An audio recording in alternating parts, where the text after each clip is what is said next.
mask, man, it's time to rock. I had to find a way, I couldn't find a job. Couldn't find a prayer, couldn't find a God. Couldn't find a prayer, couldn't find a God. Black mask, man, it's time to rock. I had to find a way, I couldn't find a job. Couldn't find a prayer, couldn't find a God. Couldn't find a prayer, couldn't find a God. I woke up, then I logged in to that Urban X where they be flexing with that blog in. Put it down, cause my little homie called in. Had to bail him out, he in trouble with the law again. Black skin can't win in the white world. Seen a brother kill his own kid for that white girl. We ain't wanna go to school, but we had to. Every February it was scary in them classrooms. Shimmy y'all, shimmy yay. Old dirty bastards can't own dirty slaves, so they own dirty masters. Black Dot found a pot as a youngin', broke it down for his son, and now he serve it to the masses. Black mask, man, it's time to rock. I had to find a way, I couldn't find a job. Couldn't find a prayer, couldn't find a God. Couldn't find a prayer, couldn't find a God. Black mask, man, it's time to rock. I had to find a way, I couldn't find a job. Couldn't find a prayer, couldn't find a God. Couldn't find a prayer, couldn't find a God. Urban excellence, a product of my residence. From 4 to 44, Obama was the president. I told mama I ain't trying to go to church. I'm like Adam, every Adam is a product of the dirt. And I've been reaping what he sowed. I got the product, got the dirt. And I can teach you what I know, but then you got him put in work. You in trouble if you waiting on the government. I told my bro I make it out the hood, and that's a covenant.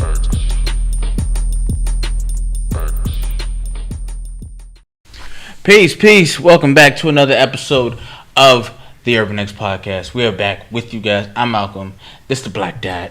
In the building. In the flesh. On this Juneteenth. Shut up. Drop a bomb early. Power to the people. Drop a bomb early. We was freeze, but we didn't know we was free. But now until we found out we was free. Now we realize we not free. Until freedom gives us freedom. Right. Yeah. Right. Whatever that shit means. But thank you guys for joining us. Hope everybody had a great weekend, Father's Day weekend, Juneteenth, you know. The whole celebration. How was your weekend? How was your Father's Day? I had a great Father's Day. I had a great Father's Day. Thank you for everybody who wished me happy Father's Day. Appreciate it. Wasn't that something? Yeah. My third one. Your third Father's Day. So you're getting up there. Yeah, man, you know what I'm saying? You're getting used to them. You know what I mean? Like, I'm still rookie, but, you know, feel like seasoned a little bit. You know okay, I like it. How was your weekend? So my wife texted me and said that my Father's Day gift was being waxed. Mm-hmm. And I said, great. Brand new car. I've been waiting for this a long time. And it wasn't a car, but it was okay. Yeah. You know what it is. Oh, God. Right? You know what it is. I don't know what it is. Dude, but come on. You want that or you want a car? That you get every day. Or you want a brand new car. Obviously, you want that. You know. Oh, my God. Anywho. But other than that, the weekend was great. I went out to a Father's Day event. I think we have the longest or one of the longest running Father's Day events, tournaments, cookouts. It's 40 years plus. I've been going to it for 40 plus. Yeah. And it's one of them Father's Day events where you don't need a confirmation if we're doing it. Mm-hmm. We're doing it. So if you move out of town and you come up for Father's Day, you already know we are out there. Yeah. And with that being said, we introduced a couple of new fathers. My man Wink and my man Snacks. Congrats. First time dads. So we put them in a cipher, in a circle. And we welcomed them to the club finally. But their fathers are also, a part of this, or at least Wink's is. Yeah. And so just congratulating him, letting him know what it is that we expect as fathers in this community. And so because what we did, we pulled on each other. Mm-hmm. So a lot of us didn't have dads, but we held each other accountable. I don't care what you and your baby moms is going through. We held each other accountable. And so now my group, we're granddads now. You know what I mean? And the next generation to see you guys come through with your children and this and that. It's one of the longest, Father's Day tournaments We didn't even play ball this year because somebody passed away last year. And so we wanted to honor them by not playing any basketball, just having everybody focused. Oh, okay, got you. And so it was great to see, you know, all of the faces that were out there. And when we say that we are a community, and I told the story one time. One time Marcus was acting up in school, probably junior high school. It's about that time you start thinking. I don't know if it was academic or just, you know, socially or whatever. And I had 35 to 40 dads call his house. And this is before he had his own cell phone. Your mother will tell you? Yeah. And every 5 minutes she kept saying, Marcus, the phone is for you. Marcus, the phone is for you. And dad after dad after dad were telling him how disappointed they were. So you're not disappointing just yourself. You're disappointing the community. And he got so pissed at me. He said, okay, Dad, I get it. I get it. But I say that to say, when we say it takes a village, so imagine we got an Urban X Nation now. Imagine one of the kids in the Urban X Nation is out of line, and one of the parents give us their child's phone number, email address, text, Instagram, and 1,000 people. You doxing the kid? Just be like this. Look, we disappointed. You could do better. Yo, this is so-and-so from Chicago. I heard you. Do you know what that would do for the kid? They'd be like, what the hell is going on? But that's what we mean when we say... That's called cyberbullying now. Yeah, well, whatever. We would do it in a nice way. We're adults as parents. Yeah, Listen, John, who I've never met, who's a part of the Urban X Nation. Yeah. I heard you, you're acting up in school, man. And come on, man. And so that's what we mean. And so I'm super duper proud of that. I got a new iPad. Yes. You know what I'm saying? The M2 chip. You got the M2 in that? I think so. And I think that's the M1. Kind of looks M1-ish, just saying. Anyway, and so, I had a very good time. I hope each and every one of you guys had an amazing weekend. And now it's another thing. We need to start a petition, man. Father's Day is the 20th holiday. Yeah, man. Listen, we went to 2 restaurants because the first restaurant wasn't really like kid friendly. So we went to the second one and got seats right away. Right this way. Father's Day, right this way. Yeah, like, oh, what? Mother's Day, you outside. You know what I'm saying? I made a reservation. You know what I'm saying? Father's Day reservations a month ahead. Father's Day is right this way. All right, they got Halloween. Yeah, come in here. It's empty in there. Ain't nobody in here. Come on in. We serving whatever you want. Halloween is ahead of us. You know what I mean? Yeah. Just Halloween. Yeah. But you know what I do appreciate? I do appreciate like black men's solidarity on Father's Day in public. Yes. You know what I'm saying? Like they see you with your kids. It's just like, yo, happy Father's Day. Yes. We make sure we pick each other up. I do love that. Yes, like, and as we demonstrated with our video, our homage video, that it's dads everywhere. It's not as rare as you think it is. But it's one of them unwritten things. When we see each other, we hold each other down. Yeah. Yep. So that's the deal with that. Let's get a roll call. Let's get a roll call. I see Charlotte in the building. New Haven, J. Woo, what's good? J. Woo. What's good? Queens in the house. J. Woo's coming from out Connecticut out there. St. Louis in the building. St. Louis in the building. Who else we got? I saw... ATL in the building, Dallas in the building, South Carolina in the building. What's good? St. Louis, Harlem, USA. Harlem, what's in happening? In the building, Chi-Town. This thing is on and popping. New Jersey in the building. What's happening? This thing Toledo. is on. Oh, Toledo. Okay. I like it. Jupiter. Okay. Jupiter in the building. If you like these shirts, too bad they ain't available. Well, so we are having a just random. Spur of the moment Juneteenth sale. 30% off on the site. Let's do that. 30% off. 30% off. ShopUrbanX.com. Because why not? Because why not? Because why not? Yeah. I like it. Flint, Michigan. BK in the building. Newark. Yeah. Be more in the building. What's happening? All right. So let's get going. Let's get this thing going, man. Let's get this thing going. Get it going, man.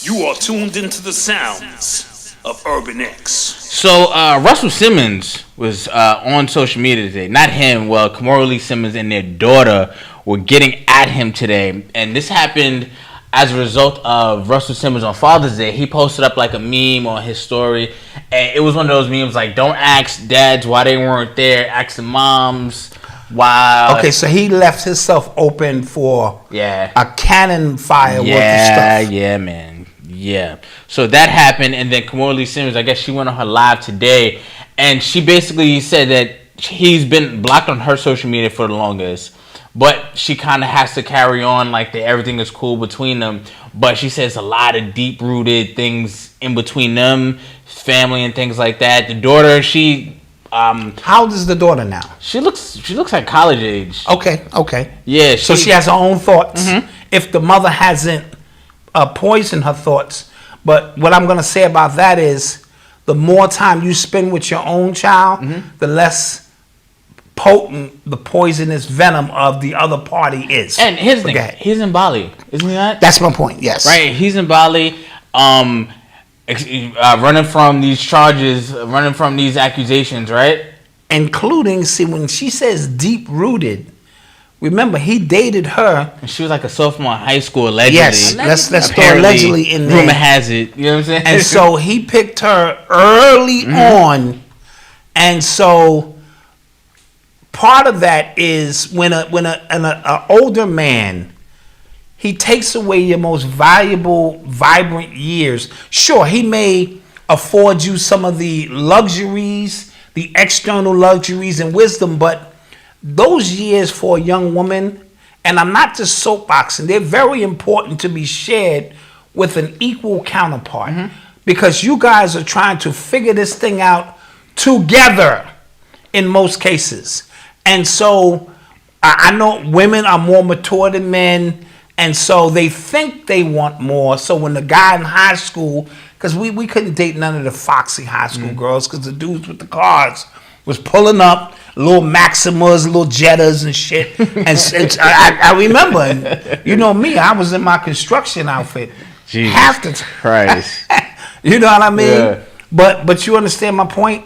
And so sometimes, not all the time, they get robbed, and then when they reflect back on how fast they had to grow up from that point, you rolling with Russell Simmons. Yeah, he was running Def Jam. Powerful. He's running Def Jam. Yeah. One of the most powerful men in music and upcoming. So there's private jets, there's champagne, there's this, that, this, and that. You get disconnected from your friends, your family, and so I think reading between the lines, she's more like, sure, she was already on her way as a supermodel. You know what I mean? And so I think she's showing some regret because she got robbed of them valuable years. Just my humble opinion. So, and then apparently him and the daughter have a rough relationship. She said she had like a panic attack that she ended up in the hospital every time like they talk. So I don't know what that's about. She seems like a Gen Zer to me, like the super sensitive. Everything is triggering to them, but I don't know the dynamics between them two. You know what I'm saying? I don't know. And he put up a video. He looked deranged. I saw. He looked like he was screaming into the camera. But again, I'm trying to like lay the whole thing out. We understand how the media likes to make black men look when these things happen. But he is accused of some nasty stuff. Yes. So I'm trying to and he's been accused of some nasty stuff for years, yes. For a very, very long time. Yeah. It ain't just one accusation where you might go, well, that might have been something that just, no, it's been on, and he'll tell you himself. Yeah. Again, that era where you think that no rules apply to you because you have millions of dollars at your disposal. You're flying around the country. You're doing cocaine. Kamorally is your bottom chick, basically, your main chick. But then you're exploring in other things we don't even want to talk about. And so you feel privileged, and then all of that goes away, and you have to deal with the consequences of the shit you've done. Yeah. Because along the way, he had even admitted himself. He went all the way to the brink without just saying, yeah, I basically raped a bunch of women. I took advantage because rape is subjective. I mean, beyond like the straight up rape. Power is a form of rape. when I look up to you and I take advantage of the fact that you do, and it puts you women in uncompromising, not just women, men too. Men get raped. Yeah, they do. In this industry, and I made that comment 5 years ago, and they almost called me. I said, there's more men that get raped in this country than women, and people lost it. But what I was talking about is there's an entire race of people who prefer men, and they run the world. So the stuff they do to men and boys, and men don't talk, let alone prison systems, let alone secret societies, let alone uncles who did. So men don't talk. Women talk, but some of them decided not to talk for the fear of being scrutinized for telling you what the hell Uncle Bob did. And yet Uncle Bob is prominent in the community, and we don't want to mess up Uncle Bob's shit. So I digress. Yeah. Just simply saying. Yeah. And so there's a lot to unpack here when you start talking about Russell Simmons, the forms of rape, and included in that, I gotta be fair, it's just groupies. You know, groupies who, after you willingly gave the dude some top, and he pushed you to the side because he ready to move on, you became offended. Yeah. And so now there's a vendetta. So this is a lot to uncover. Real quick, remember we spoke about Conor McGregor last week. Yes. That story, and pictures of the accuser and him after the alleged event at the club together. Right. Like after all of that stuff. So, you know. And so that makes you go, well, wait a minute. Right. What were you thinking? Right. And so now when he blow you off, because he's got what he wanted already, and you feel, unless you thought you was gonna give him some box and he was gonna marry you on the spot. like what kind of thinking goes into this? So Russell Simmons has been out in Bali avoiding charges. Yeah, like that is the underlying. Don't tell me you out there to find that's the Zen and all that old bullshit. You sold a bunch of art. You sold a bunch of stuff. And I'm hearing she's saying he's broke too. Is that what the daughter said? That's what the daughter was saying. The daughter was saying he's broke. He said, going through the screenshots, he said that the mother stole money from him or something like that. She's like, no, you lost your money, something to that effect. So I don't know. It was just nasty. But it was a lot of people online getting the fact that their personal business was online, and I get that. But my whole thing, the only thing that I was worried about, I was like, he's in Bali for a reason. Like that's the reason why you're not seeing your kid. Yes, you're in Bali for trying to escape. You trying to escape karma. Yeah, and what he should know, since he's Mr. Zen Man, you cannot escape that. You can't escape that. And the reason you can't escape is, the reason some people can, again, this is some. Okay, yeah, because I wanted to ask you about this. This is some high science with this, right? If you're a killer, right? If you killed people and you never thought about it again and there was no physical evidence, you probably can move on and get away with it forever. Even serial killers, you know what they do? They relive the crime because it's passionate.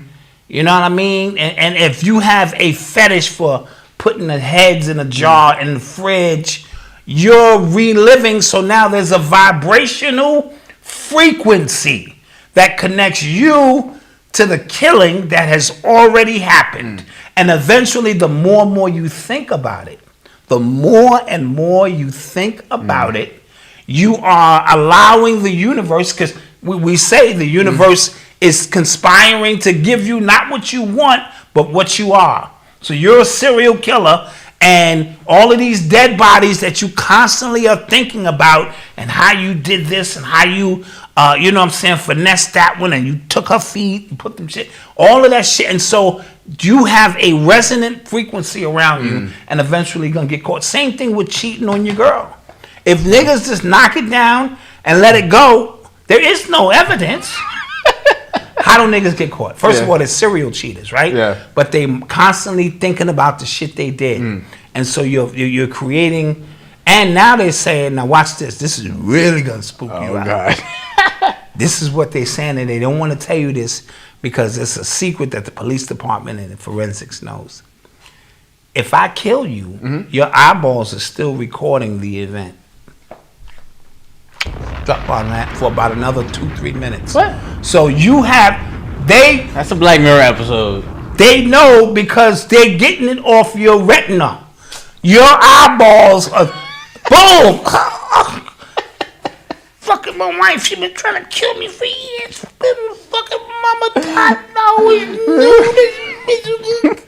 And then they have a way to go into the retina and so they know who it is. But now they got to build a case around it. They can't go on court and say, Your Honor, we looked through Black Dot's eyeballs, and clearly the last person he saw when he was alive was Mama Dot, and you know she covered her tracks well. They can't say that, so they have to build the case. How the fuck did we get on this topic? You took it there. You took it there. Okay, so back to the Yoga Man. Back to Russell. Right, to Orfield. So Russell Simmons, he knows what he's done. So he think he can go, no, but deep down inside, you know what you've done. And so the universe around you is going to collapse at some point. Oh, last point. Okay. White people who don't have any conscience at all. That was what I was. Right. That's why I'm a little slow today. It was Father's Day. Yeah. I was eating jerk chicken off the grill, a couple of Heinekens. It was a really good time. And so I was niggering. Oh, big time. Yeah. Shout out to my man Dave Brown who works the grill every year, and he is like a master. Anyway, so white people, first of all, you need a soul to be able to even care about this stuff. A lot of them don't have it. So they can literally do what they do, some of them, and move on. Cut down trees, kill a whale, shoot a bear in the head, take a photo, and it's nothing else connected. And so all of the stuff they did to black people, they in their mind have convinced themselves that you deserve that. And so their karma that you think should come to them doesn't come in that sense. But eventually, the collective mindset of Europeans who've done atrocities, this world will collapse on them. And that's just my humble opinion. I have no scientific data. All right. You know? Okay. And then Kamora Lee also knows what happened to Kim Porter. That's and that's her best friend. And I think that was the reason why this kind of stuck out to me even more, because I feel like I've just been hearing her name more than I have in the last her years. And Kim Porter were best friends. And so while she was dating Russell, Kim Porter was dating Diddy. Right. And so there are a lot of secrets that she holds that he needs to tread lightly about, talking about Russell Simmons, before they do a Surviving Russell Simmons. And they had a documentary. Yeah, I think they had something similar. I think I seen it. I seen it. You seen it, right? I seen it, yeah. And so he needs to tread very carefully. But his relationship with his daughter cannot be substantiated while you in Bali escaping things you've done to other women. Yeah. You see how the karma works? Yeah. And now your daughter wants to hold you accountable for not being the man in her life that she needs to guide her through all of the shit she's going through. And then what do you think as his child, what do you think she's probably going through? Like, you hear rumors, you hear it. Yes. Or you know it. You know what I'm saying? Yes. And the fact that you're not here with me denying those charges, being a man of integrity. I'm telling you guys, your name is all you have. I'm not talking about you have to be a saint, but your name is all you have. And when you see these scam cultures going on all over, this one being exposed and that one is being exposed, I value my name, not for your sake, for me. Yeah, absolutely. And we need to put more emphasis on our name and my walk and my talk, and they need to match. Again, I'm not the Dalai Lama. I just came from the hood drinking Heinekens and eating jerk chicken off a grill. Okay? In the hood having a good time. Yeah. Right? So we understand all of these concepts, but we need to spend more time valuing our name. Yes, absolutely. And when you hear the vibrational frequency of my name, when you hear it, what do you think? You ain't got to think, oh, this nigga's the greatest. But if you think, that nigga, fuck, then I got work to do. Yeah. Absolutely. You heard what Maya Angelou said. People may not remember your name. Mm-hmm. They'll remember how you made them feel. Absolutely. And the whole 9 yards. And so Russell Simmons' name, when I hear it, is Mud. And here it is. It's the 50th anniversary of hip-hop. Mm-hmm. When, had he been a man of integrity, he'd be getting honored. This would be the moment he would be out there poking his chest, because he was one of the first vanguards of a culture. You know what I'm saying? Mm-hmm. He saw the potential of a culture and became one of the first vanguards before he allowed Lyor Cohen and them to infiltrate and take it over, and for him to get a check cut to sell the culture out the rest of the way. Right? Yeah. But if he was a man of integrity, these would be his moments. I'm proud. Thank you. You know what I mean? They're going to honor Rick Rubin more than they're going to honor him. You know why? Because Rick Rubin, say what you want to say, his name still holds the same weight. And even he left Def Jam the minute Lyor Cohen and them showed up. You understand my point? That is And so deep. You got to hide that's deep. from your daughter on Father's Day in the backdrop of 50 years of hip-hop, and you got to hide somewhere in Bali, hoping the little bit of money that you did save can stretch you until you can no longer do a fucking chant. And then you got to bring your ass home, because you always do, to face the fucking music. Drop the bomb to that. Jesus. All right. Somebody wanted to read your shirt. Oh, my shirt says AI over AI. Do you get it? You guys get it? Get it? All right. I don't care how big AI gets. It's AI over that at all times. And if I use my AI or I use AI, I can always conquer AI. I like it. All right. So that's what that is. AI over AI. I like it. All right, get you one. It's not available yet, but you know. It's not available. This is what we call product testing. Yeah. We test new product. Facts. You are tuned into the sounds of Urban X. So Joe Rogan was trending for like 3 days on Twitter this weekend. Because remember, he interviewed Robert F. Kennedy Jr. Yes. Side note, his voice is tough, man. Annoying. It's tough. And it's tough, man. And not that I don't want to get the message. I do. But you sound like you twisted, man. And it's irritating my vibrational frequency. So I think that really holds him back. Yes. From any legitimate presidential.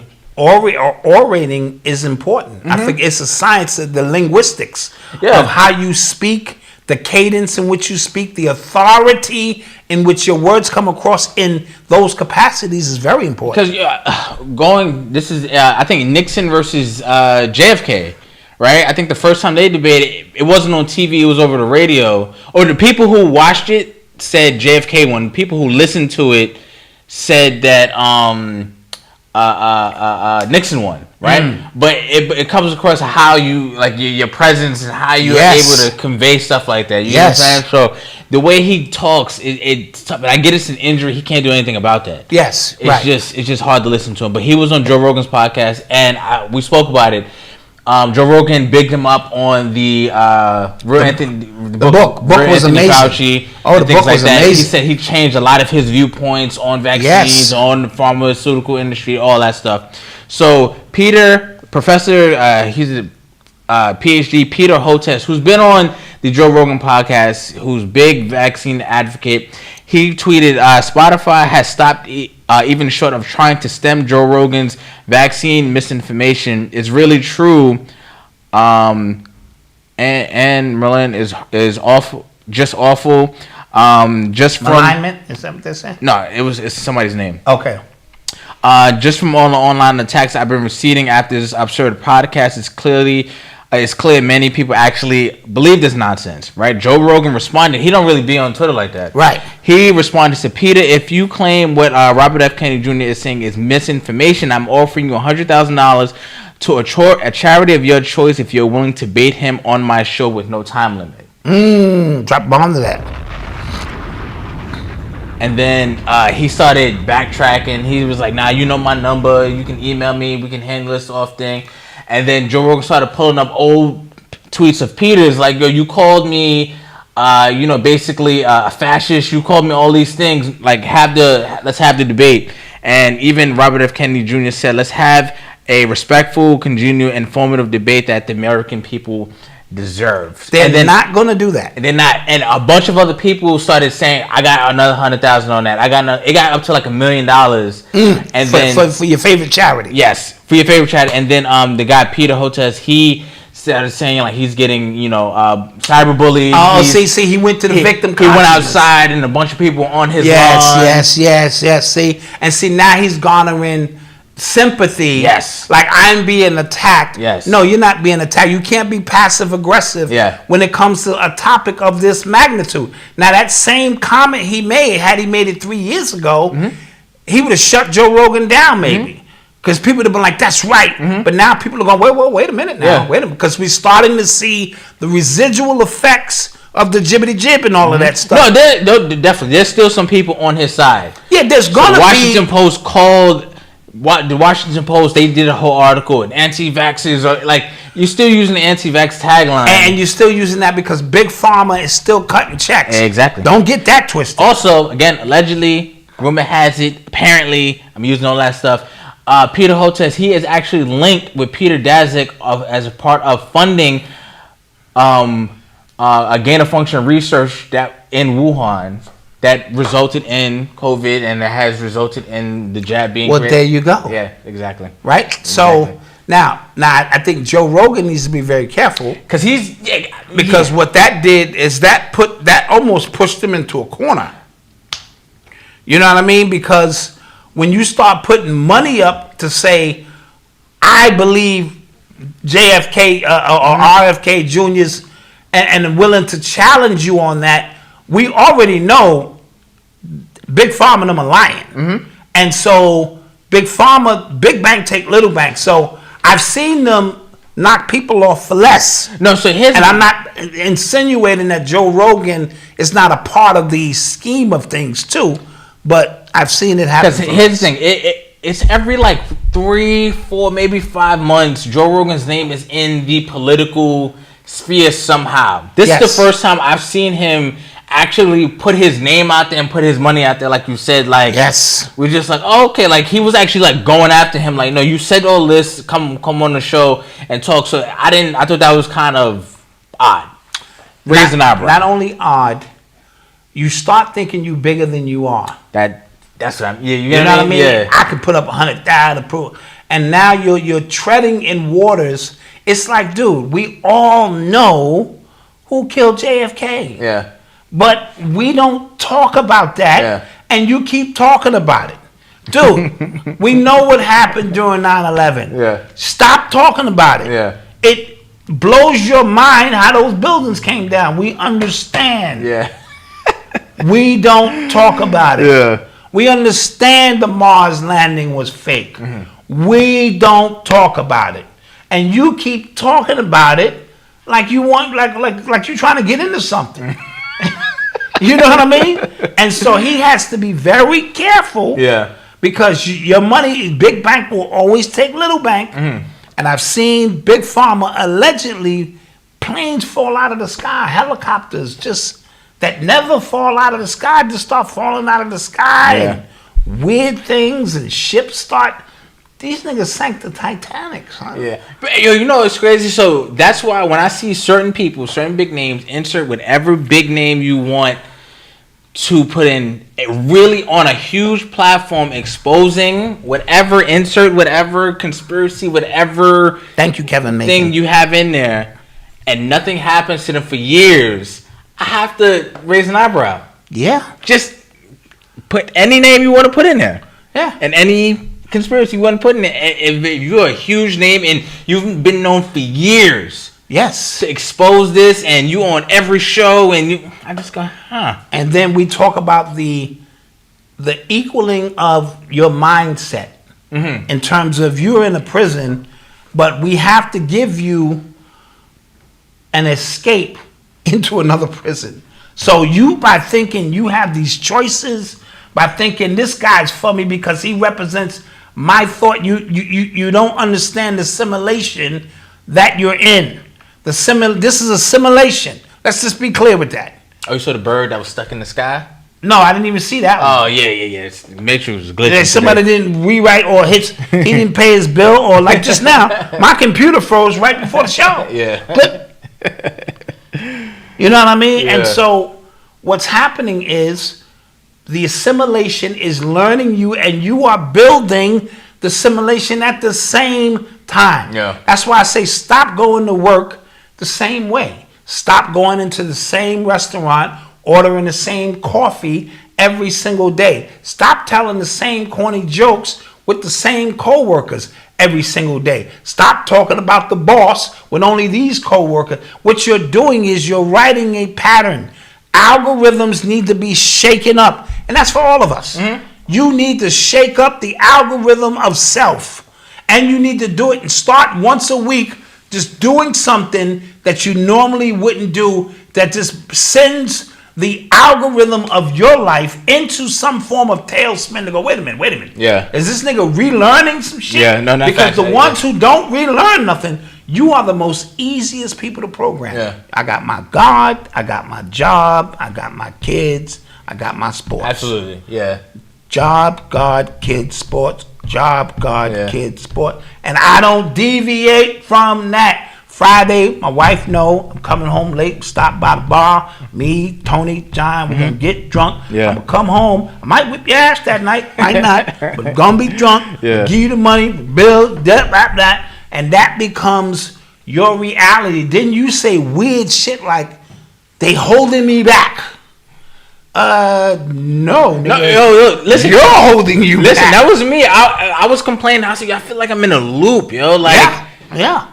Like my mood and emotions will go through the same loop every week. Yes. And I just say, I got to do something. You have to break those algorithms so that you may experience something new. Because the neurons, this is why I came up with the term nigger mortis, not rigor mortis, where the body stiffens. Nigger mortis, doing the same nigger things until your mental, physical, and spiritual arteries harden around a reality that you refuse to budge off. And now you just a walking corpse. No new ideas, no new vision, no new nothing. Same two positions you fuck your wife in. You know what I'm saying? That 32 seconds is a great experience. It's over. The same fucking meals she gonna cook. The same fucking TV shows. And then you're saying they're holding me back. Yeah. No, you're holding you back. Absolutely. Right? And that's a conversation for another day. But ponder that, because we all do it. Every Monday, Wednesday, and Friday for the last 18 years, I've endured the same experience. Mm-hmm. Right? With dialysis. Same, nothing changes. Every Monday, Wednesday, and Friday. So what happens is, even if I started taking a bunch of herbs, right, and doing all of this stuff, the pattern of Monday, Wednesday, and Friday will override all of that, because it's been used to this for so long, and it knows I get a cleaning on Monday. I get a cleaning on Wednesday. I get a cleaning on Friday. It may not be the greatest cleaning, because there ain't nothing like the kidneys itself. So why should I come out of that pattern to try to activate and do anything else? Listen to what I'm telling you. Look at your life and stop saying someone else has got you screwed. You're writing the script, your own code every day, doing the same shit every day. All right? And with that being said, we're going to take a quick commercial break. Yeah, should be time for... we shall return. All right? We'll be right back. Oh, man, truth be told...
Happy family, this is Chanel, the Ascending Infinite Goddess, and I am happy to announce that I am back and in full effect, ready to work with you on your spiritual journey. Whether you're looking to balance your chakras with an infusion of Reiki energy, or you're looking to connect with your spirit team with an angel oracle reading and get some clarification or confirmation on your love life or your career, finances, or just life in general. Or perhaps you're looking for a non-judgmental, safe space to receive some mental ease, I am here to help you. So be sure to visit my website, www.ascendinginfinitegoddess.com. See all the services that I provide, get to know me a little bit better, and also feel free to visit my YouTube channel, Ascending Infinite Goddess, and see hundreds of videos that I have available for free to help you on your spiritual journey. Until we connect again, stay alert, stay aware, and live in love. Peace.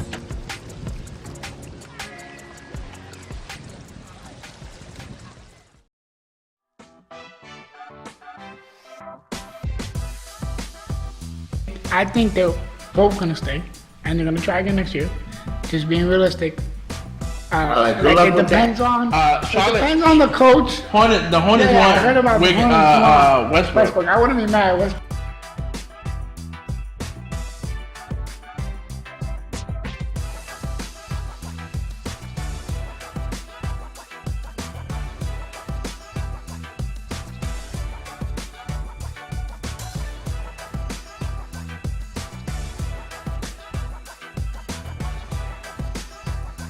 Minnesota has disgusted me this entire series. So Why you say it like that? I'm off that shit. Also, I'm gonna be upset that John Moran got this award. So I hope we see them in the second round. So Poole can whoop his behind. Ooh, for I 7 like it. games I like it. in a row.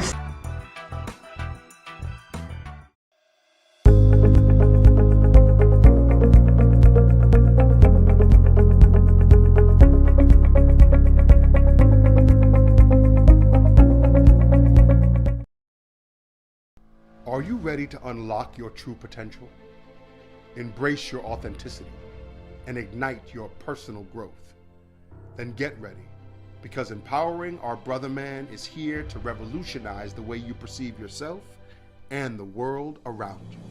Our lineup of expert speakers who are personally invested in this cause will share their knowledge and experience to help you overcome the challenges you face as a Black man today. These thought leaders have dedicated their lives to empowering our community and are uniquely qualified to guide you on this transformative journey. And leading this groundbreaking summit is none other than Camellia, a visionary entrepreneur, Black social curator, and devoted mother to a young Black boy. It's time to embrace your authentic self, overcome societal pressures, and thrive in a world that often tries to hold us back. Don't miss out on this incredible opportunity. Sign up now and let Empowering Our Brother Man ignite the fire within you. Together, we will create a future filled with empowerment, growth, and limitless possibilities. We can't wait to see you there. And we're back. Thank you. Thank you. Thank you. Thank you for the super chats as well. We appreciate everybody for being here. Patrick, J. Lewis, thank you. Thank you. And we thank Kevin already. But thank you again. We thank you for the continued support for what we do. Yes. We appreciate you. On this Monday, we hope your Father's Day weekend and Juneteenth weekend. I did not know it was a national holiday now, though. Yeah. Like, banks are closed. Damn, they really just... So this is like... And I bet you this jumped ahead of Father's Day, too, right? Probably, but here's the thing. Juneteenth, I heard that the person who trademarked Juneteenth was a white dude. So, here's the thing, right?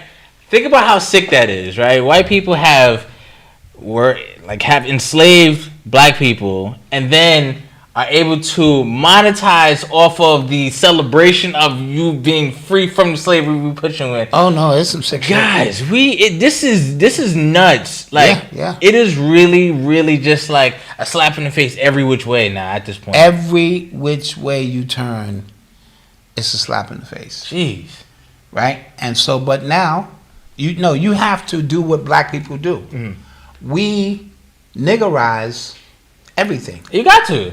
4th of July? Yeah. That ain't our independence, but it's going to be a cookout. Yeah. We niggerize everything. Absolutely. Shit, we get ready to niggerize this shit. Absolutely. I ain't got to go to work. Yeah. Juneteenth. Yeah, there was people mad. So, again, anything, I hate the word woke. I hate how they stole it. Yeah. And then turned it into their whole thing. And they Europeanized that. Yes, yeah. See how it works? Yeah. We can take the word woke. Yeah. So, this is a woke holiday. Candace Owens said, Juneteenth is ghetto and is made up, but she believes in Easter. She celebrates Christmas. She celebrates all these things, and she's talking about made up holidays. Yeah. Mike Hughes, thank you so much. What are you talking about? For the continued support. In the Cash App. Somebody called her Candace Owens. That's funny. Candace Owens. That's really funny. That was a good one. Yeah, that's a good one. So it is what it is, guys. If it's a free day off from the plantation, and you get to have a cookout, so just do what you do. Because you're bigger than all of this. Mm-hmm. You stop forgetting you are a spiritual being having a human experience. You bigger than all of this. You can. I actually wanted to answer somebody because somebody said so. Because we talked about breaking habits, breaking routines, but somebody said I thought consistency brings success. It's not what we're talking about. And even in that, you can become a prisoner of your success. So you want to be the greatest basketball player in the world, and now you are obsessed with it where you can't enjoy the other spoils of life. Like Kobe's life was miserable. I don't care what nobody tell me. It was miserable until he retired. And then he seemed to go, you know what's crazy? I broke that pattern. He became I'm free. More magnetic after he retired. He did. But when he was in this singular focus to be whatever he perceived to be the greatest and this and that, it's a toll on you. You start working out. Yo, you look crazy. Now you have to work out. Yeah. Or this shit is going to go. Trust me, I've been there. Yeah. Even little Bows, little me, at one point I was working out. I was like, yo, look at this shit, man. Yeah. I was like, man, fuck this shit. Because my man was like, yo, we got to head to the gym. I said, nigga, man, we got to do this shit all the time. Yeah, forever? I'm good, man. I'll just be me, man. Fuck it. You know what I mean? And so consistency is great. So don't linear minds thinking. What is my saying? Linear minds thinking straight lines. Linear minds thinking straight. Don't take it in the literal sense. In pursuit of something great, I'm talking about the things that hinder you.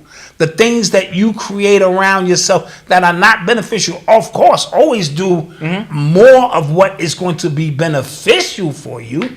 But just doing the same mundane things creates a mundane reality. Like the same TV shows, the same... Walking the same way, driving the same route. All of them things are the mundane things that write your code in the Truman Show. And now hey, good morning to you. You're doing the same ish every day.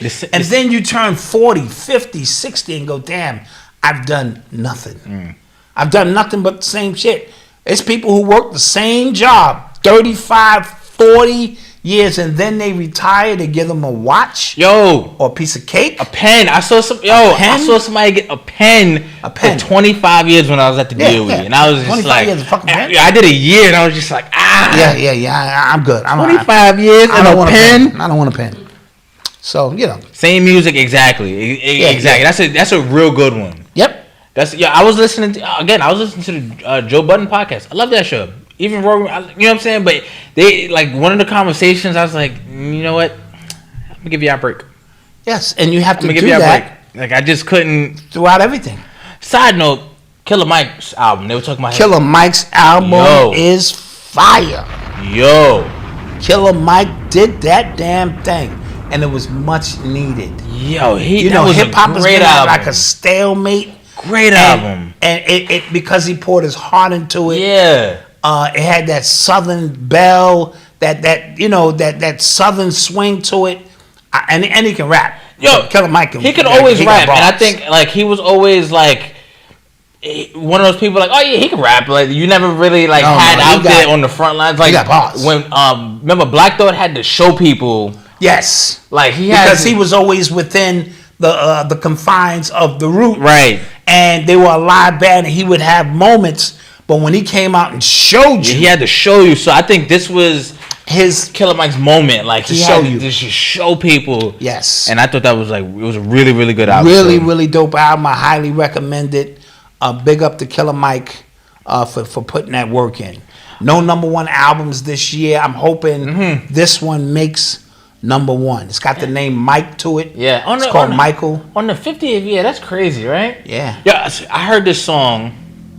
It's called Pound Town. I don't know if you guys heard it. Yeah. It is the most disgusting thing I've ever heard in my life, bro. Yes. And that's saying something. I was just like, yo, where did we go? Yep. Like, where did we go? And they, because as long as there is an audience for that, and remember there are multiple layers of motives going on. Those who just want to capitalize, those who are looking to portray the black woman in a certain way, those who are looking to keep male energy at a lower frequency, and we're sitting there and we just Pound Town. Yeah, I heard it. It's ridiculous. It's gross. Like you know what I mean? And now you got children. Yeah. And so what you were used to listen to in the car, you going, wait a minute. Oh yeah, dude. I dropped something the other day. I said shit, and Nova shit. I was just like, we're not trying to. Yeah, right. Like, why you pick that up? They always pick that up. And then I'm like, so me and if we're not trying to like make a reaction because he'll keep going. Oh yeah, he figured it out like, this is some taboo. Yeah, he'll keep going. So we just kind of like looked at each other like, damn it, all right. Yeah. So like we have to like watch what we listening to in the car. We have to watch what it's. Yeah, and all of them rappers who talk that, their kids go to college. Jeezy and all of them, they send their kids to college, but yet they're perpetuating something totally different out on the streets. Yeah, so. You are tuned into the sounds of Urban X. Speaking of Michael, and going to another Michael, this guy, he went on TikTok and he explained Michael Jordan's selling of the Charlotte Hornets, right? And the way he explained it, Michael Jordan damn near got fleeced out of his team. Right, he got his team like snatched out from under him from playing, the billionaire game. Right, apparently he made a $400 million investment with a business partner with a minority owner of how much? $400 million. Okay, all right. $400 million like investment, like a gamble or something like that, with the guy who is a minority owner of the Charlotte Hornets. Okay, right. They lost that money. Apparently, like it was like a $4 billion like. Was it crypto or something? I don't know what it was. But I'm telling you what the guy said. I don't know what it was. Whole deal. He wants to get his money back. He doesn't have the money to cover that. Him and the guy don't have the money to cover. He goes to his man who's worth $30 billion. Right? Goes to his man like, listen, and the guy goes, you know what? I got you. Don't even trip. So to save him, he has to save that whole loss. He has to sell the Charlotte Hornets. And apparently those two billionaires are cool anyway. Like they are business partners. So they hit him with the they colluded basically to get Michael out of the picture. Yep. So now there's no black owners in the NBA again. And Mike, because he was playing a game above his head. Yeah. See, big bank take little bank. Yeah. So I have enough money to give off the illusion that you're going to make this pop. Michael is a gambler through and through. I tell people that all the time. It's not just on the court was he gambling and point shaving and all that shit. And I just saw the movie Air. We'll talk about that in a minute, right? But in life, in golf, in everything he do, Atlantic City, it's a gamble. He looked at the $400 million and was like, that should have probably turned into $3-4 billion because now I got LeBron on my neck. I got Steph on my neck. I got Jay-Z breathing down my neck. Yeah. I'm better than them. Yeah. You know what I mean? Let me show and prove. And then you lose, and the dude you lose with is going, man. Damn. We lost. I'm going to go ask my man for help. I'm asking my man for help. Yeah. His man say, all right, it happens. Tell you what, sell me your majority stake in the team. You'll make a little cash. Give him some cash. So he makes out with the cash. Yeah. But all along, the whole play was to get you off. Was to get him out of the Charlotte Hornet. And watch the team thrive now. Give it 5 years. The team is probably going to be worth 5 times more because these people, this is what they do. Damn. So they played Mike. Yeah. Interesting story. And like I was telling you before the camera started rolling, we was upstairs. Mike's not the sharpest tool in the shed. You ever listen? Just listen to him talk. Yeah. He never says anything intelligent, ever. It's always this game. He should be the greatest. The sky is the ceiling. He told all them fucking kids at Duke, the sky is the ceiling. The niggas was like, he meant the sky's the limit, maybe. Did he? Sky is. And then you heard his retirement speech, treated shit. Yeah, that was bad. That was bad. This is your moment. So people forget, Mike. We're not talking about on the court. Was he a great player? No, we're not talking about that. We're talking about his IQ. And not very high. Because there is this misconception, I believe, that only black people fight over money. Oh, please. Right? Only black people scheme and connive out of money, but white people at that level, they do some nasty. Jay-Z said himself. He said these people in these boardrooms are more wicked and conniving than anything he experienced on the street. 50 Cent said that too. Yeah. So he said with a straight face, smiling face, and rob you. And robbing you legally.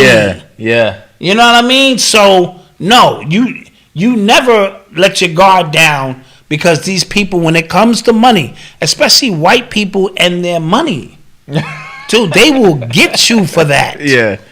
Right? Yeah. Now, so they do a psychoanalysis on Mike. What does Mike like? He like this, like that, like that. Let's go get him. Mm-hmm. When the CIA does a profile on you, they're not going to send your way things that you don't like. That would be weird. Yeah. They're going to set the breadcrumbs in the trap for everything you like. Zion Williams is an embarrassment. Yeah. But he's only 23. Yeah. So if you was 23 with 200 million... Somebody said that. Somebody's like, who'd you do with 200 million? You was 23 years and they put a picture of Zion Williams. Come on. I mean, if we want to be real about it. Right? Listen. I'll probably get a better one. Dude, at 23, I was working for UPS and I thought, transit. Yeah. I was working at 23 years old and I thought that was some big shit. I was coming with my uniform home. I'm like, I'm making it. Shit. Can you imagine? Yeah. $200 million. Yeah. And in my mind, I can't even count that high. Yeah. Like, this is a layup. And the shorties, I'm talking about bad shorties, is like, you are the greatest man I have ever seen. I see it happen in the strip club with chicks of a lower vibration. Niggas hanging the ones and shit. I'm like, yo, my nigga, are you done? Yeah. I want to rent her too, nigga. She's for sale, nigga. What the fuck you cuffing this shit in the strip club, right? But he looked like one of them dudes. Yeah. Who would cuff the chick in the strip club, keep feeding her, so she could say that's what he did. Shit like, yo, I love you, you're the greatest daddy. Yeah, I'm that nigga. Like niggas who go overseas. What's that? Passport boys. Passport boys. Yeah. Come on. Yeah. Come on, bro. If you can get ass, you can get ass anywhere. Yeah. Nah, I gotta fly way overseas into a third world country with stacks of my money in a poor, impoverished country where these women will do anything, and then you're gonna cover it by, they just compliant. They like to, they know how to treat a man. They know how to treat a man. No, nigga, don't pay them and see how well they treat you. I digress. But anyway, so So John Morant got 25 games. That's actually nothing. I think it's decent. Yeah, like I was expecting the way they was talking. And for people to I'm say, like, half the season. Still he didn't break any rules. No, he didn't. He didn't break it. But there's a compliance. Perfect example. I'm here on YouTube. Mm-hmm. If I say the wrong things, they will strike us. They'll strike me. Yeah. And strike my channel. Yeah. And then next thing you know, I'm like, I ain't got no channel. So I have a choice to make. I can defy those rules, even though I'm not breaking the law. Not breaking the law, but let me say the wrong things. So it's the same concept when you sign these contracts with these corporations who have what they consider codes of conduct. And we want you to mind control other kids. Yeah. And we can't do that with that image, so, you know. I don't understand why that concept is so hard to understand for people. Yeah. Because remember, people like to live vicariously through like people in the military. You can't do stuff in uniform. You can't do stuff in uniform. If you in a frat or sorority, you can't do stuff with your letters on. Like, dude, it's very simple. It's very simple. It's about brand. It's about image. Yeah, like, that's all. Simple. That's all. And so while he didn't break the law, he broke the code of conduct that the NBA tell you before you come in. Yeah. And Nike don't just say, here's $200 million. They go, we need you to read the code of conduct clause. Yeah. We want anything you do on your own time that's not seen on camera, that's your life. Yeah. When you out in public, you belong to us. And we need you to walk and talk and present yourself a certain way. Yeah. Yeah, Nike still gave him his contract but you see what they did to Kyrie. Oh, yeah. Oh, he just post a goddamn picture. And so Nike's hypocritical in that sense. But, absolutely, 25 games, he's got to deal with that. Somebody said they need to suspend Zion just because. Yeah, he needs to get suspended just for being goofy. There should be a goofy clause. Yeah. Like, according to the goofy clause. I think that girl's still tweeting about him, too. Shit, I think you can get her pregnant? I don't know. I hope not. I really hope not. I truly hope not. So he was spitting down her throat. You don't think he was busting in her? Just think about it. Does he look like the person who would be, no, I must protect myself? No. He looked like, yo, whatever's good. $107,000 a month? Yeah, that's crazy. He was paying her? Yeah. And we didn't get in on that motherfucking action? God damn, $107,000 a month? Yeah. What kind of goof? That's got to be the Goofy Hall of Fame. It's got to be. Yeah. Got to be a picture of him up in the Raptors. Jeez. Him and Goofy, like a picture of like Goofy with him on it. Yeah. Except if he comes to the Knicks, you won't be saying that. Oh, I'm not a Knicks fan. Okay. So true. But I do think if you could get him for cheap, well, if he wasn't such injury prone, if he was just goofy, but he could play, you bring him to New York, the ladies in New York will be lining up like a bell. Ding! It's your turn. Goofy alert! Goofy alert! Zion is in the building. Come on, girl, get ready. Y'all better get out there and stretch y'all stuff. This is gonna be the easiest $107,000 you make, girl. That was a real thing. It's called Baller Alert. Yeah. That was a real thing. They had that button in. No, it was like an Instagram. Like they was gonna tell you where they was gonna be at. Oh yeah, nuts, they know your contract. They know where you from. Yeah. And I be telling these goofy dudes, when you show up at these hotels and these chicks is just out there swimming, topless, and you don't think they knew you was coming, or she's checking in the lobby the same time you are, and y'all bump each other. And y'all both. She drops her phone. Y'all both bend down and hit each other's head. Oh shit! This was a magic moment. This is meant to happen. These niggas is goofy. If I ain't never seen some goofies, these niggas is goofy. Oh man! Yeah. Come on.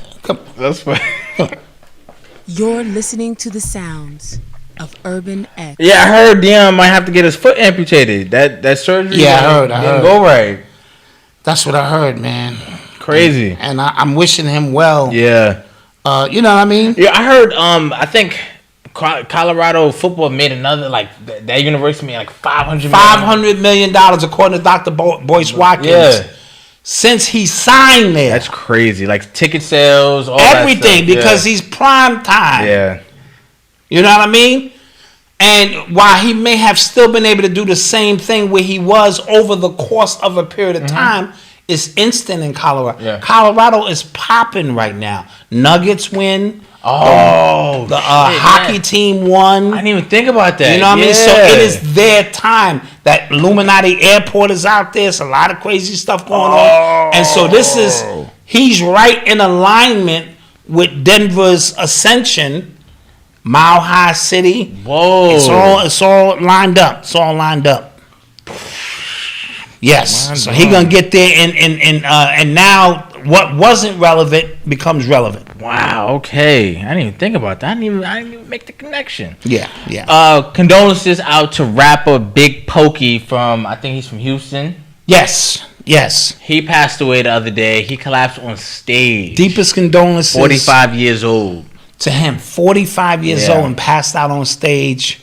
Man, I just hope it wasn't the Pokey. I don't want to. Yeah. You know what I mean? But what I was telling you earlier, because I don't know if people know, we talk off camera. We father and son. We have great conversations. Yeah. And I was saying, it seems like the people who get the jibbity, when their energy is accelerated, like running, athletic stuff, and their blood is pumping maybe faster than normal, if it coagulates because of the clots or potential of such, and you don't get enough oxygen to your heart, is when the collapse happens. Because it seems like everybody's either on stage or running or an athlete, you know what I'm saying, or something of that magnitude is happening, and this is what's happening. And I'm just finding out Pfizer has purchased, I forget what they call this disease, myocarditis. Myocarditis. Yeah. They have now purchased for $7 billion, allegedly, the company that treats that. So now they give you myocarditis, and now they can give you the solution to heal the goddamn thing. Yeah. If that ain't the most bold craziness going on the planet. Yeah. It's just weird stuff, man. Very weird stuff. So R.I.P. To Big Pokey. Yeah. Wow, look at his name, Big Pokey. Yeah. Did he take the Pokey? I don't know. And when things like that happen, that's what people immediately go. I don't want to immediately go, but he's 45 years old. Yeah. Sure, he was a little overweight, but I grew up with overweight people my entire life, growing up in the hood, and they don't just collapse and pass out and die at 45. Just saying. Until recently. Now we have all this situation going on. Yeah. You are tuned into the sounds of Urban X. So the Microsoft CEO and a few other big tech CEOs are now talking to the government and Congress about the national security risk of deep fakes. Okay. Now I thought this was the timing was funny because now there's stuff starting to come out about Biden, about his bribery. Yes. There's stuff starting to come out about a lot of people, about Trump, about a lot of major figures now. And now we can say we warned the government about these deep fakes, or the government was warned about deep fakes. That's a deep fake. That's not me. Right. That's not me on the phone. Or that's not me. We got out ahead of that as soon as we put two and two together. As soon as I was like, wait a minute. They're going to make this such a big issue that when all of, like you said, Biden and Epstein and all that stuff comes out, now you have a legitimate foot to stand on. People have been waiting for this deep fake shit their whole life. Yeah. So they can go, that ain't me. That's deep fake, yeah. Can you imagine telling I saw you coming out the... Yeah. That wasn't me. Yeah, that was deep fake. That was deep fake, baby. That was not me. Right? No, that's you in that Instagram picture, Ma. Yeah. A deep fake. Yeah. And now, you know what's crazy, too? They're making the apps way easier to do it. Right. Like regular apps, you can get way simple to do it. So now it's fair game, Wild Wild West now. Right. It's going to be some kid somewhere who does it so well, you're not even going to know the edits took place. And you're going to start believing. And then that's going to tie into the alien stuff and a lot of stuff now. Is it real? Is it deep fake? Like now they got that family in Vegas. Now they releasing actual alien footage. I don't know if you saw this. No. Yeah, they got actual aliens in the backyard creeping down and shit. And I'm going, come on, bro. Right? But it's enough to make you go, is it? And so that's all they want. A little bit of doubt that's not so-and-so. What's going to happen is, this is what's going to happen. There's going to be a deep fake that is blown up. That the news is going to take, that everybody's going to take, and then it's going to come out, it's leaked, this is a deep fake. And then everything that you ever thought of. Yeah, that's a deep fake. Because what they have to do too, guys, and you know this, it has to be added to the lexicon of your consciousness for a while. So it can't just be deep fake and now we got it. So for the last 2 years, you've been hearing deepfake, Yeah. deepfake. So now it's a regular term for you on the news, and people on the news. Government, we talking about this now, and then there's gonna be the big deepfake expose where we uncovered that wasn't Biden's son. That was deepfake, and they'll put the fake video in with all the real ones, and they just try to discredit everything and discredit it all. And you'll go, I knew that wasn't my favorite rapper or my favorite so and so. A Hollywood actor. I knew that was all. You conspiracy theorists, all crazy. Yeah. And you're going to buy it hook, line, and sinker. Yep. And they're going to walk away free to continue to do what it is that they do. So that's what's coming. This is like, deepfake is like heaven sent for somebody doing nasty stuff, like, right? And this is what I'm saying. Yeah, so it's like, if I catch you with kids, I catch you, oh no, that's a scam. They trying to frame me. And then there will be those who go, yo, I just cooked up a deep fake of you. I need $80,000. Oh, that too, yeah. It's going to be a big market for that. That too, yeah. You know what I mean? If you can't prove where you was during this time, and you go, damn sure dude look like me. Yeah. Now, they're not going to do it with poor people because you're not worth nothing. But people who have it, one dude was saying, this girl, she was working at a hotel, and she was a hotel manager, and she would take note of all the rich men that came in, and when she got his card information, she would look him up. And if that wasn't his wife that he was with, she would send his ass a video and say, pay me, or I released this, find his social media through him, and she said, they said the money she was making was through the roof. Yeah. And then one day, a techie guy, because she was doing it anonymously. Okay. A techie guy figured out by following the IPE and realized it was her at the hotel, and that's how she got busted. So crazy. Can you imagine? Yeah. It only take a few people to do some thinking. It's a wrap. Thanks. Is it time for another commercial break? It is time, so we're going to take another quick commercial break, and we shall return. Get your questions ready. Let's and we got an after show as well. Yes. All right.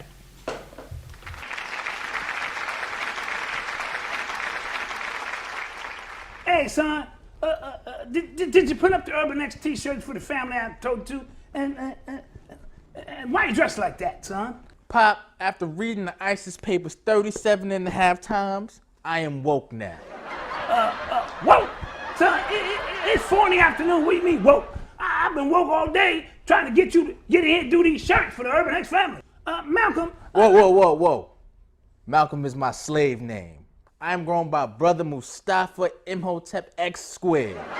You refer to me as Brother Mustafa Imhotep X squared. You big dummy. I named you Malcolm after the greatest activist of this time. You gotta put one right across your lips. You crazy? Pop, I've been working in this shop by myself. This is worse than working for the white man working with you. Now, son, you know I would help you if I didn't have my arthritis. You know what I'm saying? So you gotta do the best you can do. I'm gonna still lead you. I'm not even getting paid. If it wasn't for the donations from the Urban X family, thank you for the $20. Next time, send 40. Son, who you talking to? Who's at the door? Oh, God, oh. Done hurt my eyes. I was already having a bad day with this big dummy. Hey, OD, what brings you around today? Malcolm, Dot, to preach the word of Jesus. One thing I have realized, if Jesus don't do it, it just won't get done. I said if Jesus don't do it, it just won't get done. You know, no, all this old Jesus stuff is got me going crazy. I don't listen to none of that crazy stuff. You old heathen, you need Jesus. And you need to get your face lifted or your body lowered. You old bug-eyed fool. Who you talking to like that? Come on, Pop. Yeah, you right. I shouldn't have said that. Now, OD, I want you to go in the fridge and get out the cookie dough. For what? So you can slam your face in it and make animal crackers. Come on, Pop, you can't talk to a Nubian queen like that. Yeah, you right, son. You right. You know what? Tell you what you can do. Give you an Urban X gift card and get you some t-shirts and hats And too bad we ain't got no face mask. Oh, that's it. You old bug-eyed fool. Get right here and punch you right off your lip. Wait a minute. You better get on out of my house. I'm leaving. Get on out of here. I'm leaving. Get on out of I'm here. gone. All right, Pop, I'm gonna stop messing with you. I got a hot date tonight. What you gonna take out one of them beautiful African Nubian queens that you been telling me all about? Maybe. Oh, mama, this is the big one. I'm coming to join you, mama. I named him Malcolm X in hopes that he would marry a Betty Shabazz. I think he's gonna bring home a Betty Cracker. Yeah, we're back. With this this summer. We'll do more skits. We just whenever you're ready. I'm down when you down. Jeez. I said this summer like it's not summertime. Like we'll do them. Yeah, but when you say stuff like that, you mean like I'm not Noble. Don't tell me some shit you would tell Noble. Yeah, Dad, can we go here? Yeah, we gonna go there. I don't say when because he has no perception of time this summer. This summer's a long time, bro. Okay. It ain't even officially summer yet. True. Come on, man. Touche. Yeah, we gonna do some more skits. We got some more, but this is like listen. This is what I need from you. I need you to be prepared. That don't make the skit work. Oh my God, he just trying like to right now I'm trying to do it. Listen, somebody said I should do a Bill Cosby. No, I've never done a Bill Cosby before. That sound like it sound like a skinny Biggie. Like that didn't even sound good. Like this is the Bill Cosby. With the smoke of the big lollipops and the big pudding pops and the Malcolm. No, okay. So we'll. See, you don't know who that is. But that's what makes the shit funny. If I was a professional impersonator, then that's anybody can do that. But to do the Bill Cosby on the spot that you never done before, Malcolm or Theo, it's a nice shirt you got on. Somebody said you said Tracy Morgan. Yeah, you sound crazy. You can get an AI shirt. That's Arnold Schwarzenegger. Bill Schwarzenegger. Get down. Get to the chopper. Down. I don't know. I'm just saying, man. You know, everything is on the fly, man. Gotta keep it fresh, man. Keep it on the fly, man. All right. So we'll kill the Cosby. We'll work on that one. Jeez, man, we'll walk on it a little bit. So that's what makes the skits great is because I don't want it to be like. Don't get me wrong. I'm a great film director. I think I'm just as good as Spike Lee, but that's beside the point. And I'm really good as Nigel. You know, when I do my clothes. But I want to keep it. It's like just whatever you can think of, man. Throw it in the pot, and man. he just think guys, we have a really, really good setup here. We do. Don't get me wrong. But he thinks like we got some like Hollywood, Mama Dad, she gonna make explosions in the background. I was like, how the hell is she gonna do that? Just get it done, man. I'm on my He's like, nah, and then it's Steve Jobs shit, man. Yes, it's gonna be cars parked, and then you gonna shoot me in the head, and then I'm just like, yo. Yeah. I have great vision. I'm a visionary, and you know this family is stunting my growth. I'll go get me a new goddamn family, and we just have get things done. Oh my gosh. Okay. We didn't do an urban exclusive episode this weekend because we were without families this week. We'll get this done. Yeah, this week though. This week for sure. We got you. We got a good one that's coming this week as well. Yes. All right. So let's get to some more stuff. You are tuned into the sounds of Urban X. So there was a tourist submarine, checking out the Titanic wreckage in the ocean, and they lost it. What do you mean they lost it? It's down there stuck, and they think it's wedged between. They think it's like stuck within the wreckage of the Titanic. Yes. Oh. It's 5 people on board. Shit. They think they have like 60 hours of oxygen left. I don't want to make fun of that, but damn, right? That means like when I breathe, you have to inhale. But that's carbon monoxide. I don't give a fuck, nigga. Listen. All right, it's 5 of us. We got 60 hours worth of air.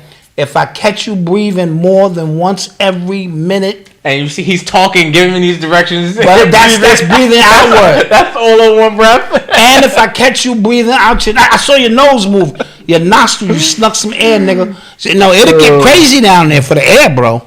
Yeah, who was on it for sure? Who was on the Titanic? I mean, not the Titanic. On that little...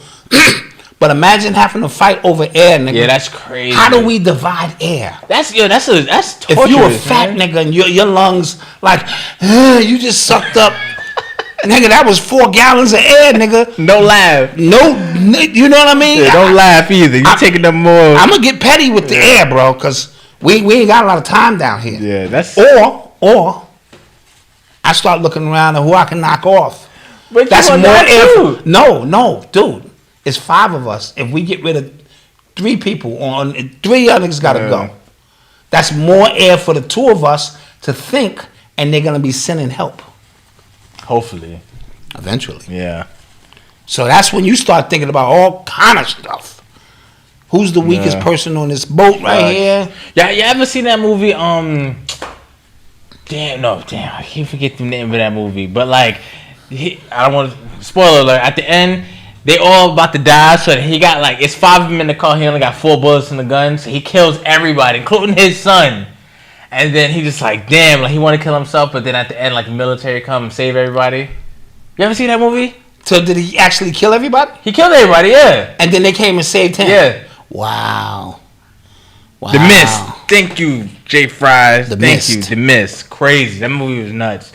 Yeah. Speaking of, did you catch Black Mirror? No, I haven't caught up on those episodes yet. I'm gonna have to dig into them. Were they good? Yes, it's a new season. No, it's 6 episodes. I think 4 were really good. Okay. All right. That's Stephen King's joint. All right, great movie. All right, cool. I did watch the Michael Jordan movie. I waited this long. My sister, shout out Wanda. My sister came up. Auntie came up to sit with Eli, and they big Jordan fans, and so crazy. Eli's actually a Kobe fan. Yeah. But and so I thought it was a good movie. It wasn't a lot that I didn't know about it, but I didn't know his mom's played a more prominent role, or in the picture was depicted as playing a more prominent role. Gangster. And how they brought about the Nike sneaker, which was a phenomenon. You know what I mean? And how it changed. And I was saying, like, listen to them, how they talked about, like, basketball shoes. Like, you only wear basketball shoes when you play basketball. There's only 1 million people who are willing to buy back. And they thought the market share was, like, this big. Right. When it was actually huge. And then, like, even them not trying to give them royalties. Like, that wasn't a thing we do. Like, whoa. Yeah, they had never even heard of anything about wanting a percentage of every sneaker. And so kudos to Mike's mom and his family for doing that, because their name was on that. And just understanding how they were crafting this shoe to be a shoe that you wore even off the ball court. Yeah. And we know what happened when him and Spike Lee got together, and Mike elevated his game to levels never seen before, and the rest became history. And to this day, it's the only sneaker in which people die for. You know what I mean? Not as much now, but there was a period, bro. It was bad. Yeah. People would like go on the line for sneakers, like, and put their gun somewhere, like in the bushes or something like that, so they have it when they walking out. It was crazy. Yes, over some goddamn sneakers. Yep, Sonny Vaccaro was the mastermind behind that. And he also later in life told Adidas to give LeBron James $90 million coming out of high school. And they said, "Are you crazy?" He said, "No, I'm not crazy. I'm telling you what I know." Yeah. And Nike cut the check, and that became history. And so it's a big market for sneakers. In my book, Urban Culture Decoded, I have a whole chapter on the sneaker game. And we did a video on it. Yeah, and what it means. Yes, we did a whole video on it, what it means, and why sneakers became so important. And we ridiculed a lot of kids, but we don't ridicule white people for collecting watches. You can only wear one watch at a time. Yeah. And it retained its value. The sneaker game now has its own value, and if you're into it, and take good care of your sneakers, they are worth something. You got that Pokemon card, right? I mean, Dude, don't be clocking me, man. Have you like checked the value of it lately? No, I haven't. I'm waiting for Don't be clocking me, B. I'm just saying, and like I'm trying to think how many places you could. Don't be clocking me, B. Possibly. Lefty, I did see email. I'll get back to you. I will get back. Like, I got a lot of emails to get back to, man. It's a 3-man operation. We get through them though. We do get through them. Yeah, we get to them. You are tuned into the sounds of Urban X. So apparently, there's a white guy that owns Tupac's estate. Yes, I forget the guy's name. Somebody in the chat may know his name. And he finessed. Did you guys hear about the 50th anniversary hip hop concert? Charlie Mack. Yeah, my man, Cold Crushing them rocked. Yeah, Cold Crushing them rocked. I spoke to Almighty KG of the Cold Crush, and they tore the building down. Yes, it was a lot of phenomenal people there. This guy finessed Afeni Shakur out of the estate, and now Tupac is coming out with a gay line of clothing to honor this month. That's crazy. His estate is releasing 2 snaps. Ted Fields is his name? Did you get that instead of Tupac's 2 snaps? Yeah, Ted Fields. I think that's his name. And see, when somebody owns your estate, they can do as they see with it, and they can use whatever they want to take advantage of the moments. Because now that you black people had your moment. Oh yeah. The rest of the month, is their moment. And real quick, C Diggs, apparently he doesn't make $400 million annually from the Nike contract. It's like, I don't know what the structure of the deal is, but the guy who explained it in the video, he said if he was making $400 million a year, his net worth would be more than $2.1 billion. It'd be like $8 billion. Yeah. You know what I mean? Nike makes $4 billion a year off of his sneakers. Okay. But he don't make $400 million. Okay. You know what I mean? Because like you said, if he did, so there may have been a cap on, all right, you get 10% up until this point, and then the number drastically drops because $400 million a year. He been out of the league for 20 years. Yeah. 20 years. Yeah. Shit, that's $8 billion alone right there. Yeah, so we know that math ain't mathing.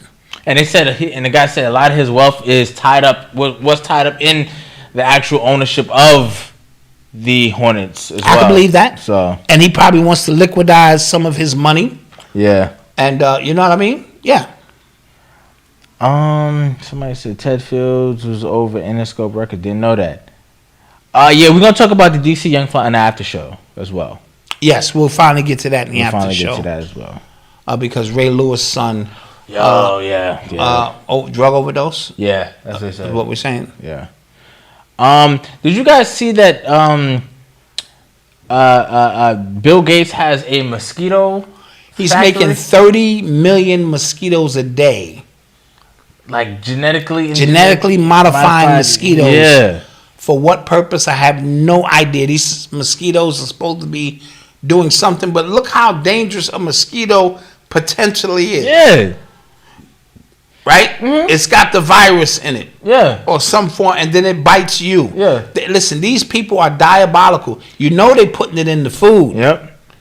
Right? We're going to talk about on the after show some things that I'm hearing about atrazine and its introduction into the food system. Yeah, so going back to the Joe Rogan thing, somebody was saying, well, Joe Rogan is not a doctor. Robert F. Kennedy Jr. is not a doctor. A few other people, these people are not doctors. And somebody said Bill Gates is not a doctor. Neither is Bill Gates. You know what I'm saying? Like, far from a doctor. Like, what are we talking about here? What are we talking about here? Yes. Did we talk about John Amos? You mean him being sick? What happened? John Amos. Yeah. From Good Times. Yeah, he's sick. Yeah, and his daughter, I think, tried to start a GoFundMe in his name, and he was not authorizing that. So he was from his hospital bed with his son, talking about his situation. And I hate the fact that, like, don't you hate, like, when, like, these people, like, you kind of grew up on watching stuff like that, and you realize, like, their home life is, like, really... Yeah, because away from the spotlight, you know what these people are? People. People. Yeah. Yeah. people who go through the same shit you going through every day. And then when you ain't, how long you think that money lasts? When you haven't put out a product or, you ain't getting residual funds more than you think you are. I saw my man, and no disrespect, Michael from Good Times. Thank you, Jay Nightmare. He said, would it be cool if everyone with an Urban X shirt hoodie meetup uptown Charlotte someday? We need to do a meetup here. Yes. Soon. Yes. So I saw Michael. Michael who? From Good Times. Oh, yes. At the Shy Rock event, and big up for him to come out and rock with Shy Rock, but no. So, I don't know if he was coming or going.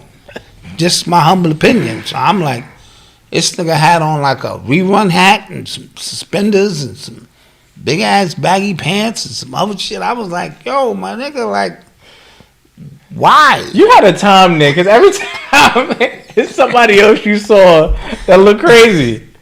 All of the old school people look crazy. Damn.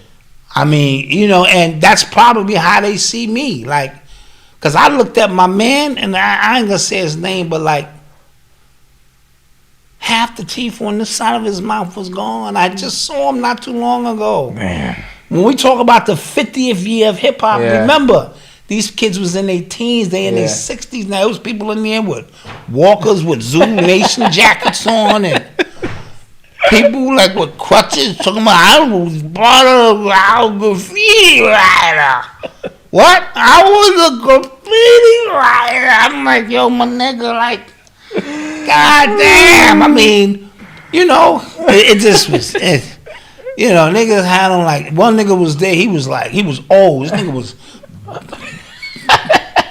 boogieing and shit, and the nigga had on like a sweatsuit, like Adidas and shit. And I'm like, God damn. But I get it, it just was bad, man. I don't know how else to put it, man. It was bad, man. But that's how the young is looking at me. That's what I thought. The fuck is wrong with him and shit? He looking all twisted and shit out there, looking at the DJ and shit. And niggas, I'm telling you. It was crazy. Oh my God! Let's take some questions, please. Yeah, but that's just the sign of the times. Yeah. Kool Herc has to be 70. Yeah. Because he was like, you know what I mean? Yeah. Hit 73, the 50 years. He was at least 20 when that shit popped. The rest of them dudes, teenagers, niggas got gout and this, that. Yeah. Jeez. Yeah.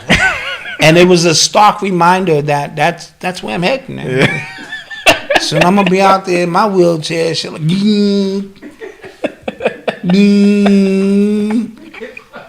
got a couple of books out. Hip hop the cool. Hip hop the cool. Oh my God, man.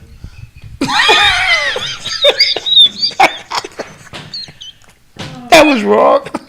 I couldn't help it. Oh God.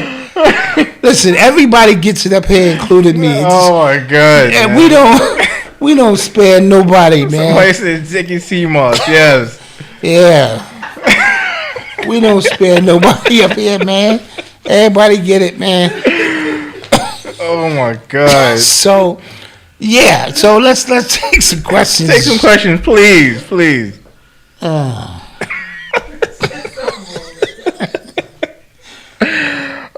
Did you guys see Jason Whitlock? Did we talk about Jason Whitlock? We didn't.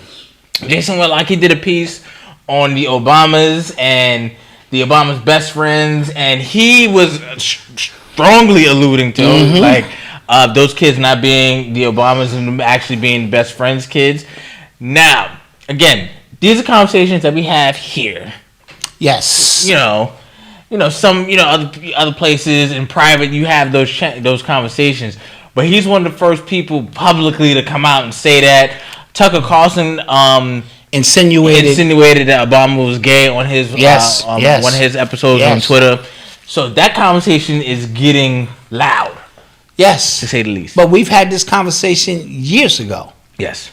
Phil Valentine did a whole piece on it. Phil took a little extreme with it and connected it to Malcolm X. That was a good lecture. I was there. That was a very good lecture. Yeah, I was like, oh my God. That nigga showed the eyes and this and that.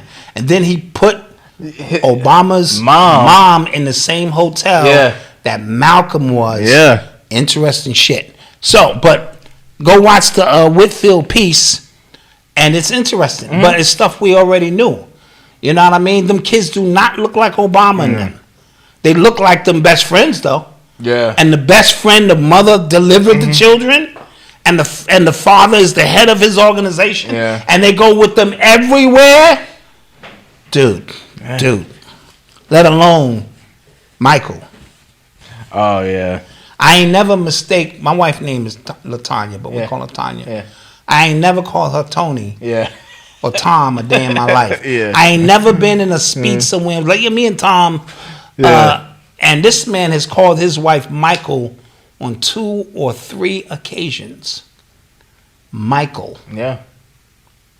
And the name of her book is what? Becoming Michelle Obama. Becoming Michelle.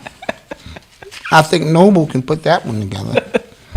Okay. I think that was, when I saw that, I think that was like just really like. And then D Wade's daughter interviewing her and saying, tell us how it was for you when you had to be different. I was like, what the fuck's going on here? It's all there for you. It's all there for you. If you want to know, Michael and I. Yeah. Michael and I. Everybody was like, who the fuck is Michael? Michael and I, yes. Biden was like, oh. Yeah. Yeah, it's crazy. Oh, my God. Crazy stuff. Y'all are crazy. I was going to say something else. I had another. Oh, wait, you heard about this former New York City police detective who got caught for allegedly helping people rob Asian businesses, Chinese people, and and helping them get away with it, and blaming it on black people. I don't know if y'all heard about this. This is something big that was going on in New York all this time because they felt that they were the easiest victims. They don't speak English because the only person that really robbed them is Triad. Is there such thing as Triad, or is that just in the kung fu movies? No, I'm just asking. Like, sometimes we create this. It's the Triad, and you watch too much TV. That is a real thing. Yeah, that's a real thing. Yeah. So the Triad is real, and that's how they govern their own communities. Yeah. Sort of like the Italians. I'm not going to get into my Italian spiel. I got a new character. I'll wait months down the line to introduce this new character, right? But so they govern their own communities. They have their own underworld and this and that. And so these people, these police officers, were helping these guys rob them. I guess because they thought it was easy money and blaming it on black people. I'm not surprised. Very, very, you know what I mean? Screwed up, should I say. Yeah. But you get caught for that craziness. The Stop Asian Hate thing? Yeah, I think it was around that time. Around that whole time. Yeah. Around that whole time when blacks were getting charged for stuff that they didn't do. Come to find out it was the goddamn police. Yeah. Do you have any questions? Any questions before we get up out of here, man? You want to talk about the Schumann resonance? Yes, please. Explain that. All right, and that's the last thing we'll talk about tonight. I don't know if you guys are familiar with the Schumann resonance. It is the frequency by which this planet is governed by. It's a vibratory frequency. That's the easiest way I can explain it. And our planet it's what regulates your heartbeat collectively, your melatonin, your mood, your atmosphere. So much is connected to this resonance. And they woke up one day, Father's Day, to be exact. Father's Day in the morning, the frequency changed dramatically. That's not the right picture to show because that picture only kind of shows what it normally looks like. But the new one is we've never seen anything like it. And so you have to be careful out here when we start speaking about the frequency is changing because they said it could affect your biorhythm, your heart, your mood, your attitude, and it will affect everybody differently. And so this Schumann resonance has been around for years. It's how we measure how well the planet is. It's almost like the damn heartbeat of the planet.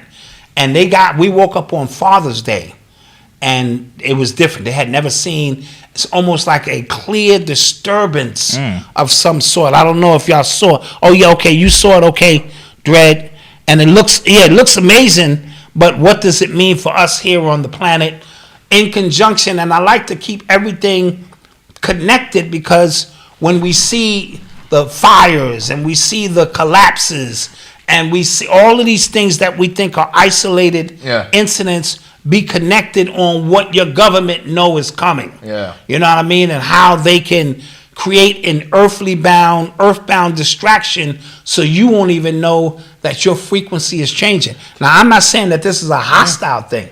This could be a great thing as we come into the equinox. Because I've been seeing reports of military around the country, like in different states, it's like military and stuff like that. That's another thing. And one like thing I've been reading, like this is a good thing, like it's something is collapsing, and apparently July 1st is the new day. Okay. Or June 30th, like it's one of those days. And some people are saying that no, the military often does these training exercises around this time around the country. That's called cover story. Yeah, so I have no idea what's happening. Right. Somebody mentioned it. I have no idea. I have been seeing. Find, the connecting photo where people can get a true visualization of what it looks like, normally, and what it looks like. You know what I mean? Yeah. And so our heightened awareness as a collective needs to be on guard, and it's the subtle changes in things that are going to be very, very important. You know what I mean? Because we might get turned on and we might get turned off. So keep an eye. Yes, this is it. The one on the left is the normal Schumann's resonance. The one on the right is the one when you woke up on Father's Day that it was. Oh, wow. Okay, so that is completely night and day. Yeah. All right? So what's going on this planet when we got military moving at the same time, so-called alien invasion, fires, orange skies, the sharks and the killer whales, they teaming up, working together. They don't do that. They don't ever do that. Yeah, they be that's like Bloods and Crips. Yeah. You know what I mean? So I remember when you had your dream way back, and it's like something had opened. Yes, and I don't know if that was connected, because that was like about a year ago, but I did feel something like a different energy on the planet. It just was weird. It's like, and it was here to stay. It wasn't like, it might have, the way these motherships or stuff, it might have been a ship coming in that's cloaked and we can't see it, that decided to park here and say, we here for good, because it was something. And so here we are. Pay attention. Here comes Godzilla. Yeah. Yeah. I seen the movie too. I seen it. Yeah. So let's keep an eye on all of that. Yes. So guys, with that being said, thank you for joining us for yet again another Urban X podcast. And this podcast was all over the place. Yeah. I don't know where this went. This was off the rails. This went off the rails. This went way off the rails. But thank you for joining us. Don't forget to like, share, and subscribe. Tell a friend to like, share, and subscribe to. Tell them about us. And join the membership, urbanx.nyc. It's $5 for the month. Yes, it'll be worth your $5. For the entire year. That's like 16 cents a day. That's nothing, right? Yeah, you can't even feed a kid from Cambodia with that. You can't. Yeah, exactly.